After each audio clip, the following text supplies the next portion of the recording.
Hello, my friend, and welcome back. I'm Dr. Sarah Truman. Before we dive in, I want to be very clear about something important. I'm a health coach and wellness educator. I'm not a medical doctor, and this video is not medical advice. Everything I share today is for general educational purposes only. Please talk to your own doctor or healthcare provider before making any changes to how you monitor your blood pressure or before adjusting anything related to your health routine, especially if you have any health conditions or take medications. Your doctor knows your personal situation best, and nothing I say here replaces their guidance. They're the ones who can tell you what your blood pressure targets should be and how often you should be checking. I'm simply here to share some general wellness education that many people find helpful. Now let's talk about why this topic matters so much. Blood pressure monitoring at home has become incredibly common, and that's actually a wonderful thing. It gives us a way to keep an eye on our heart health between doctor visits. But here's what many people don't realize. Blood pressure isn't a fixed number. It naturally fluctuates throughout the day based on dozens of different factors. What you eat, what you drink, how you slept, whether you're stressed, even whether you need to use the bathroom, all of these things can temporarily push your numbers up or down. So if you happen to check at a time when your blood pressure is naturally elevated due to something temporary, you might see a number that looks alarming but doesn't actually represent your typical blood pressure at all. On the flip side, if you check when it's naturally lower, you might get false reassurance. Here's what we're going to cover today. First, I'll explain why blood pressure fluctuates so much throughout the day and what that means for your readings. Then, we'll go through the 3 worst times to check your blood pressure, the times when you're most likely to get inaccurate or misleading numbers. After that, I'll share the best times and methods for getting readings that truly reflect your cardiovascular health. And finally, we'll talk about some common mistakes people make when checking at home and how to avoid them. I'll also let you know when you should definitely talk to your doctor about your readings. Let me start by explaining what's happening with your blood pressure throughout the day. Think of your blood pressure like the water pressure in your home's pipes. It's not exactly the same at every moment. When someone turns on the shower or runs the dishwasher, the pressure changes temporarily. Your blood pressure works similarly. It responds to what's happening in your body and in your environment moment by moment. In general, blood pressure follows a natural daily pattern. For most people, it tends to be lower during sleep and in the early morning hours. Then it typically rises as you wake up and start your day. It often peaks sometime in the late morning or early afternoon. Then it may dip slightly in the late afternoon before rising again in the evening. And finally, it drops again as you wind down for sleep. This natural rhythm is called your circadian pattern, and it's completely normal. But on top of this natural rhythm, there are many temporary factors that can cause short-term spikes. Physical activity raises blood pressure temporarily. So does eating, especially a large meal. Caffeine from coffee or tea can cause a temporary increase. Stress, anxiety, or even just rushing around can push numbers up. A full bladder can surprisingly raise your reading. Cold temperatures can cause blood vessels to constrict, raising pressure. And certain medications or supplements can affect your numbers too. The key point here is that a single blood pressure reading is just a snapshot of one moment in time. To get a true picture of your cardiovascular health, you need readings taken under consistent conditions, ideally at times when temporary factors aren't artificially inflating your numbers. This is exactly why the timing of your measurements matters so much. Now let's talk about the first time you should avoid checking your blood pressure. This is immediately after waking up, especially if you rush right into it. I know this might sound surprising because you may have heard that morning is a good time to check. And it can be, but only if you do it the right way. The problem is what happens in those first few minutes after your alarm goes off. When you first wake up, your body goes through a natural surge of stress hormones, primarily cortisol and adrenaline. This is sometimes called the dawn phenomenon or morning surge. Your body is essentially shifting from sleep mode to awake mode, and that transition involves a temporary spike in blood pressure for many people. This spike can be especially pronounced if you wake up suddenly to a loud alarm, if you immediately start thinking about stressful tasks for the day, if you jump out of bed quickly, or if you've had poor sleep quality. If you grab your blood pressure monitor right away and take a reading while you're still in this waking up transition phase, you might see numbers that look higher than your true resting blood pressure. This can cause unnecessary worry. It might even lead you to think your blood pressure is poorly controlled when it's actually fine during most of the day. So, what should you do instead? If you want to check your blood pressure in the morning, which many healthcare providers do recommend, give yourself some time first. Here's a gentle routine that may help you get more accurate morning readings. First, after waking, sit up slowly in bed or in a chair. Don't jump up quickly. Next, visit the bathroom if you need to, because a full bladder can raise your reading. Then, sit quietly for about 5 minutes before taking your measurement. Use this time to just breathe calmly, maybe look out the window or sit peacefully. Don't check your phone or start thinking about your to-do list. Let your body settle into being awake. After those 5 quiet minutes, then you can take your reading. This small change, just waiting and sitting quietly for 5 minutes, can make a real difference in the accuracy of your morning numbers. You're allowing that natural waking surge to calm down before you measure. Now let's move on to the second worst time to check your blood pressure. This is within 30 minutes to an hour after eating a meal, especially a large meal. When you eat, your body directs extra blood flow to your digestive system to help process the food. To compensate for this, your heart has to work a bit differently, and your blood pressure can be affected. For many people, blood pressure actually drops somewhat after eating as blood is redirected to the gut. This is called postprandial hypotension, and it's particularly common in older adults. If you check during this time, you might see numbers that are lower than your typical blood pressure, which could give you false reassurance. But here's the tricky part. For other people, especially those who eat large, heavy, or salty meals, blood pressure might actually rise after eating. If you've just had a big breakfast with bacon and eggs, or a salty lunch, your numbers could be temporarily elevated. Either way, right after eating is not an ideal time to get a reading that reflects your true baseline blood pressure. There's another factor to consider too. Many of us have our morning coffee or tea with breakfast. Caffeine can temporarily raise blood pressure for some people, though this effect varies quite a bit from person to person. If you're checking your blood pressure while caffeine is still actively affecting your system, which can last for a couple of hours after drinking it, you might see higher numbers than you would otherwise. So what should you do instead? Try to wait at least 30 minutes after eating before you check your blood pressure. An hour is even better if you can manage it.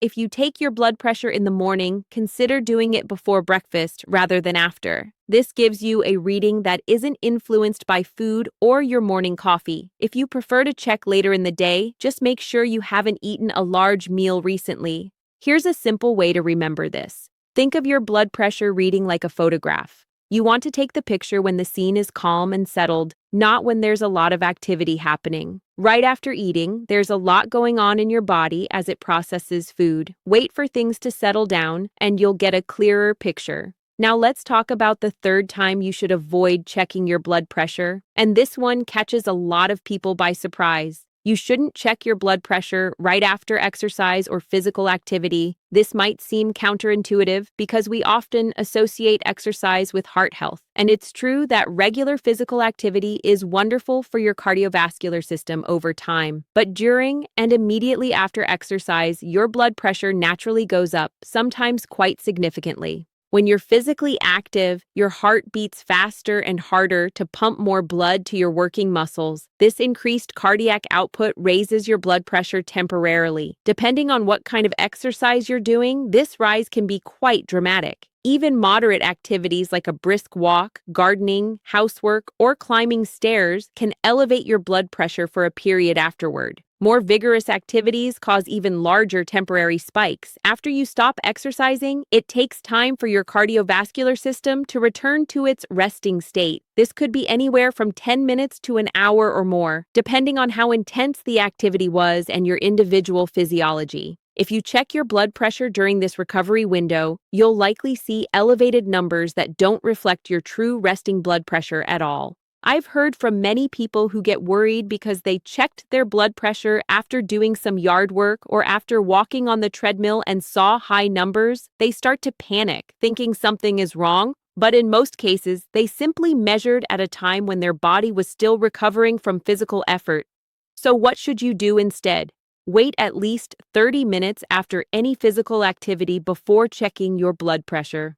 If you've done something more strenuous, like a longer walk, exercise class, or heavy gardening, waiting an hour is better. Sit down, rest, let your breathing return to normal, and give your body time to settle back to its baseline state. This also means being mindful of everyday activities. If you've just been rushing around the house cleaning, if you climbed the stairs quickly before sitting down to check, or if you've been chasing after grandchildren, give yourself that rest period first. Even activities that don't feel like formal exercise can still elevate your blood pressure temporarily. Now that we've covered the 3 worst times to check, let me share some guidance on the best times and methods for getting accurate readings at home. This is really where the practical wisdom comes together. The ideal time to check your blood pressure is when you're calm, rested, and haven't recently eaten, consumed caffeine, or been physically active.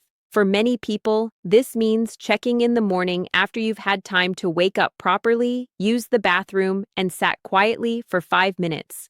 Another good option is checking in the evening, a couple of hours after dinner, when you're relaxed. Many healthcare providers suggest checking twice a day when you're first establishing your patterns, once in the morning and once in the evening. But please talk to your own doctor about what monitoring schedule is right for you. They may have specific recommendations based on your health situation. Here's a step-by-step routine for taking an accurate reading. First, go to the bathroom if you need to. Second, sit in a comfortable chair with your back supported. Third, keep both feet flat on the floor, not crossed. Fourth, rest your arm on a flat surface like a table, with your upper arm at heart level. Fifth, sit quietly for 5 minutes without talking, looking at your phone or watching television. Sixth, place the cuff on your bare upper arm according to your monitor's instructions. Seventh, take your reading while sitting still and staying silent. Eighth, wait 1 to 2 minutes, then take a second reading. Ninth, record both readings along with the date and time. Taking 2 readings a minute or 2 apart helps account for normal variation. Some people like to take a third reading and then average all 3. Your doctor can tell you which approach they prefer. A few more tips for accuracy. Use the same arm each time unless your doctor tells you otherwise. Make sure your cuff size is correct for your arm because a cuff that's too small or too large can give inaccurate readings. Don't talk during the measurement because speaking can temporarily raise blood pressure. Avoid checking when you're feeling stressed, upset, or anxious if possible. And keep a log of your readings to share with your healthcare provider. Before we wrap up, I want to address some common mistakes and myths about home blood pressure monitoring. The first mistake I see is people panicking over a single high reading. One elevated number doesn't necessarily mean anything is wrong. As we've discussed, blood pressure fluctuates constantly. What matters is the pattern over time. If you get a reading that seems high, sit quietly for a few more minutes and take it again. If it's still elevated, try again later in the day. If you're consistently seeing high numbers over several days of proper monitoring, that's when you should talk to your doctor. Another mistake is checking too frequently. Some people become so anxious about their blood pressure that they check multiple times throughout the day, every day. This can actually be counterproductive because the anxiety itself can raise blood pressure. Unless your doctor has specifically asked you to monitor intensively, checking once or twice a day is usually sufficient. And remember, what we're looking for is patterns, not single readings. There's also a myth that home monitors aren't accurate enough to be useful. Actually, modern automatic home blood pressure monitors can be quite reliable when used correctly. The key is to use a validated monitor, one that's been tested for accuracy, and to use proper technique. Your doctor or pharmacist can help you choose a good monitor, and you can even bring it to your medical appointments to compare readings with the office equipment. Finally, some people believe that once they're on blood pressure medication, they don't need to monitor at home anymore, but home monitoring can actually be very helpful for seeing how well your treatment plan is working between doctor visits. Again, your doctor can guide you on whether and how often home monitoring makes sense for your situation. Now, while everything we've discussed today is about improving your home monitoring, I want to be very clear about when you should seek medical attention right away. Please see your doctor or get immediate help if you experience chest pain, pressure, or tightness. Sudden shortness of breath, dizziness, confusion, or difficulty speaking are also reasons to seek help immediately. Sudden severe headache, especially if it's different from headaches you normally get, should be evaluated. If you have vision changes, weakness, or numbness on one side of your body, or if your blood pressure readings are extremely high on multiple readings, please don't wait. And as always, if anything feels like an emergency, trust your instincts and get help. It's also worth having a conversation with your doctor if you're consistently getting readings that are higher or lower than your target range, even if you're feeling fine. Those numbers are valuable information that can help you and your healthcare team make good decisions about your health. Let's quickly recap what we covered today. First, we learned that blood pressure naturally fluctuates throughout the day and can be affected by many temporary factors. Second, we discussed the 3 worst times to check. Immediately after waking up without resting first, within 30 minutes to an hour after eating or drinking caffeine, and right after exercise or physical activity. Third, we went through the best approach for accurate home monitoring: sitting quietly for 5 minutes, proper positioning, taking multiple readings, and keeping a log. And fourth, we talked about common mistakes like panicking over single readings and checking too frequently. Remember, you don't have to change everything at once. If you want to start improving your blood pressure monitoring routine, just pick one adjustment to make first. Maybe it's adding that 5-minute quiet rest before your morning reading, or maybe it's moving your monitoring time to before breakfast instead of after. Small changes can lead to much more useful information, which helps you and your doctor work together more effectively. If you found this helpful, I'd be so grateful if you'd give this video a thumbs up. It helps other seniors find this information too, and it lets me know that these topics are useful to you. And if you're not subscribed yet, consider joining our community. I share new videos every week focused on helping you stay strong, healthy, and independent as you age. If you'd like to keep learning, I recommend watching my video on simple daily habits that may support heart health. It's a nice companion to what we discussed today, and I'll put the link on screen and in the description so you can find it easily. Thank you so much for spending this time with me today. Taking charge of understanding your health is such an important step, and I'm proud of you for being here and learning. Take care of yourself, be patient with the process, and I'll see you in the next video.